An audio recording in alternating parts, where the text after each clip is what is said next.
Objection start কর মাথায় গেলে মাথায় যাবে মাথা ভালোবাসা সেই গড়ি গড়ি ছিল। স্টার্ট করব। হ্যাঁ, হরে কৃষ্ণ কৃষ্ণ কৃষ্ণ হরে হরে, হরে রাম রাম রাম হরে হরে। শ্রীকৃষ্ণ চৈতন্য প্রভু নিত্যানন্দ শ্রী অদ্বৈত গদাধর শিবাসাদি গৌর ভক্তবৃন্দ। আজ বড় শুভ দিন, মাঘী সপ্তমী, অর্থাৎ গৌরানা ঠাকুর অদ্বৈত আচার্য প্রভু তার আজকে আবির্ভাব তিথি। ভগবানের আবির্ভাব আমাদের কাছে বড়ই মূল্যবান। নিতাই গৌর সীতানাথ তিনজনাই হলেন ভগবান। মহাপ্রভু নিজে বলেছেন ঈশ্বরের সঙ্গে কোনো ভেদ নেই এই অদ্বৈত আচার্য প্রভুর। তিনি নিতাই গৌরকে এনেছেন আমাদের কাছে, এই জন্য বললেন দয়া করো সীতাপতি অদ্বৈত গোসাই, তব কৃপা বলে পাই চৈতন্য নিতাই। অর্থাৎ অদ্বৈত প্রভুর জন্যই আমরা নিতাই গৌরকে পেয়েছি। অদ্বৈত প্রভুর পিতার নাম কুবের মিশ্র, নাভা দেবী মায়ের নাম। এনারা বাংলাদেশের লাউর গ্রামে থাকতেন, কিন্তু কোন এক মানসিক আনন্দ পাওয়ার জন্য তারা শান্তিপুরে আসেন। এই কুবের মিশ্রের এর আগে অনেক সন্তান নষ্ট হয়ে যায়, তাই জন্য তারা বড় দুঃখিত। বহুদিন যাবত তাদের কোনো সন্তানাদি হয় না, তাই তারা শান্তিপুরে এসে গঙ্গার তীরে বসে, শান্তিরপুর জায়গাটা হচ্ছে শান্তির স্থান, পূর্বনের স্থান, আর গঙ্গার তীর মানে মনকে একদম জয় করে নেয়, মন জুড়িয়ে যায়। তো সেই শান্তিপুরে ওই কবির মিশ্র যখন এসে গঙ্গার পাড়ে ছিলেন কিছুদিন, তখনই প্রথম অনুভব করেন নাভা দেবী যে তার উদরে সন্তান এসেছে। মনে খুব আনন্দ, সন্তান অনুভব হয়েছে। কিন্তু তারপরেই লাহোরের রাজামশাই মহারাজ তিনি ওই কুবের মিশ্রকে ডাক পাঠান। তার ডাকে সাড়া দিয়ে তিনি শান্তিপুরে যান। যদিও শান্তিপুরেতে অদ্বৈত প্রভুর জন্ম, ওই প্রথম জন্ম অনুভব, যদিও প্রথম জন্মটা মায়ের অনুভব নাভাদেবীর, সেটা হচ্ছে শান্তিপুরে। অর্থাৎ প্রথম তিনি ভূমিষ্ঠ হন এই কলিতে শান্তিপুরে, কিন্তু ভূমিতে অবতীর্ণ হন লাউরে। সেখানে তিনি আস্তে আস্তে বড় হতে থাকেন। তার নাম হয় কমলাক্ষ। ছোটবেলা থেকে তিনি মেধাবী ছিলেন, খুব মেধাবী। তারপর তিনি ভগবত তত্ত্ব, এই জন্য নিতাই গৌর সীতানাথের চরণে তুলসী দেওয়া যায়। মহাপ্রভু নিজে অদ্বৈত প্রভুকে বলেছেন মহেশ, অর্থাৎ মহাবিষ্ণুর অবতার শ্রী অদ্বৈত চন্দ্র, তাই মহাদেবী হলেন অদ্বৈত আচার্য প্রভু। তারপরে যখন অদ্বৈত প্রভু বড় হন, অনেক অলৌকিক লীলা তার প্রকাশ পায়। তাকে শান্তিপুরে পাঠিয়ে দেয় পড়াশোনা করানোর জন্য। তিনি শান্তিপুরে চলে আসেন, এসে পড়াশোনা করছেন বিদ্যালয়ে। বিশাল পাণ্ডিত্যের অধিকারী হলেন। তার পিতামাতার বারবার শান্তিপুরে মন ছুটে আসে, তাই তারা চলে আসেন শান্তিপুরে। অদ্বৈত প্রভু আস্তে আস্তে পড়াশোনায় মন দেন। টোল খুলে তখনকার দিনে, এমন এখন যেমন বিদ্যালয়, তখনকার দিনে টোল খুলে অনেক ছাত্রদের তিনি পড়াতে লাগলেন। হরিদাস প্রভু আসলেন, মানে হরিদাস ঠাকুর আর কি। প্রভু তো মহাপ্রভু নিত্যানন্দ প্রভু, অদ্বৈত প্রভু, হরিদাস ঠাকুর। হরিদাস ঠাকুরের কোনো প্রভু বলা হয়নি, প্রভু সবাইকে বলা যায় না। এই যে আমার কষ্ট লাগে, কে যেন বলছিল, কারে যেন বলছিল যে আমাদের হৃদয় মাঝে প্রভু আছে তাই আমরা প্রভু। অনেকে আছে না সবাইকে প্রভু বলে ডাকে, না, কোথাও বলা নেই। জীবে স্বরূপ হয় নিত্যকৃষ্ণ দাস, আমরা গোবিন্দের দাস।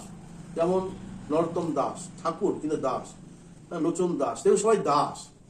কিন্তু এখন যারা করছেন, আমি কারোর নাম বলছি না, যারা সবাইকে প্রভু বলছেন, এটা ঠিক নয়। আবার দেখো, আমি শুনছি অনেকেই যে সবাইকে মাতাজি বলছে।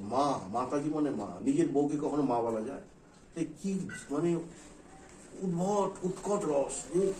হয়তো নিজের স্ত্রীকে মাতাজি, আরে এটা কখনো হয়? আবার প্রথমে মাতাজি বলছে, তারপরে হয়ে যাচ্ছে প্রিয়াজি, মানে তার সঙ্গে প্রেম করছে, বিয়ে করছে। এটা কি করে হয়?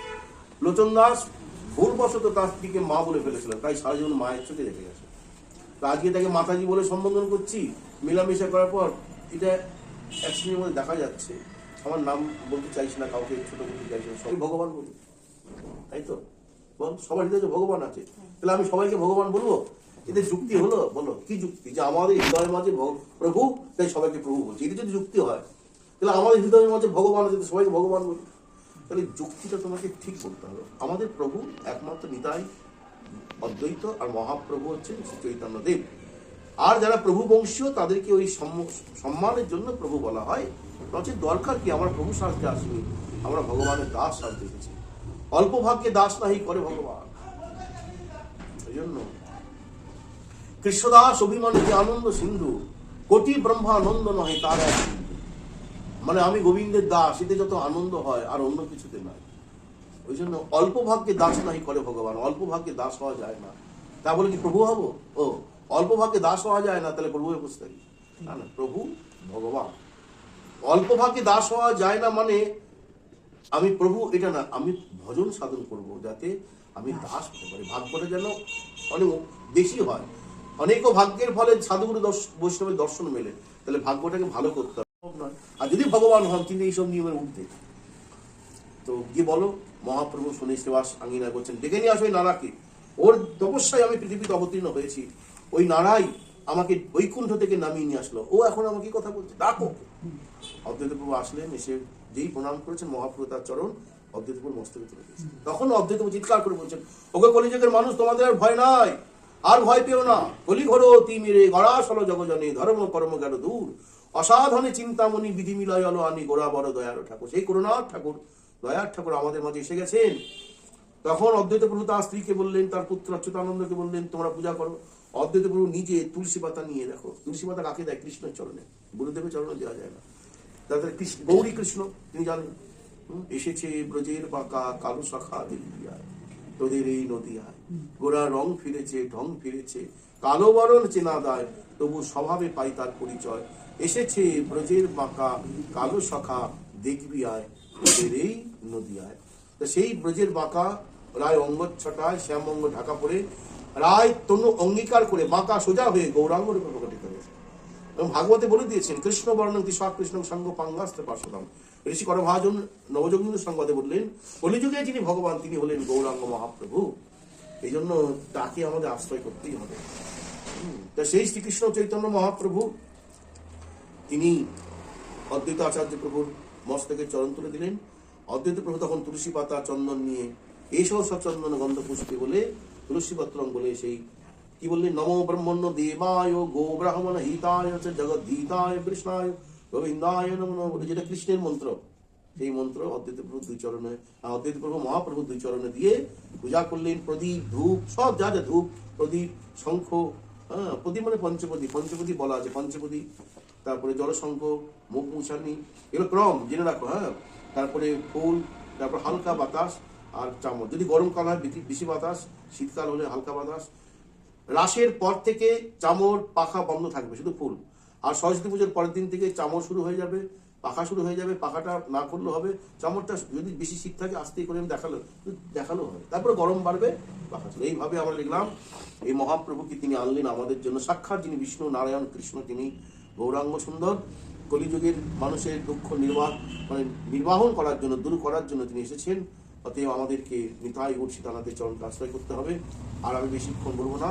আজকে অদ্বৈত সপ্তমী, সবাই অদ্বৈত সপ্তমীতে ব্রত করবে। নিতাই গৌর সীতানাথ, কৃষ্ণ, রাধারানী, এদের যে আবির্ভাব তিথিগুলোকে ব্রত করতে, উপবাস। আবার নৃসিংহ চতুর্দশী, শিব চতুর্দশী, তারপরে হচ্ছে ওই বামন অবতার, এই যে আসে না, এই সমস্ত যে শুভ শুভ দিন চরিত্রতে বলা আছে, এগুলো জেনে নেবে। এই সমস্ত দিনগুলোতে যা শাস্ত্র নির্দেশ করছেন, আমাদের ব্রত মানে খেতে নেই, পঞ্চষষ্ঠ, একাদশী মতো পরের দিন পালন করে খাবে। আর বেশি এগোবো না, এখন একটু হরিনাম করবো, তারপর আমরা